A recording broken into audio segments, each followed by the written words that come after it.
বাংলাদেশি পাঙ্গাইশ মাছ এখানে হচ্ছে 60 টাকা 99 পয়সা, মানে 8 টাকা। এখানকার 8 টাকা হচ্ছে বাংলাদেশি 200 টাকা। পাঙ্গাইশের কেজি হচ্ছে এখানে 200 টাকা মালয়েশিয়াতে। আর এটা হচ্ছে বাংলাদেশি রুই মাছ। এটা রুই মাছের কেজি হচ্ছে 8 টাকা 99 পয়সা, মানে 225 টাকা হচ্ছে রুই মাছের কেজি।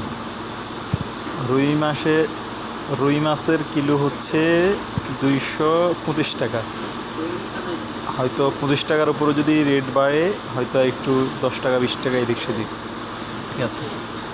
পাঙ্গাস হচ্ছে 200 টাকা 25 টাকা করে, 1 রিঙ্গিত 25 টাকা সমান বাংলাদেশি টাকায়।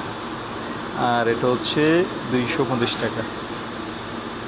এটা হচ্ছে ইকান হচ্ছে এখানকার। আবার তেলাপিয়া আছে, তেলাপিয়া মাছের আরও রুই মাছ আর পাঙ্গাইশ। হ্যাঁ, রুই মাছ হচ্ছে 8 টাকা 99 পয়সা।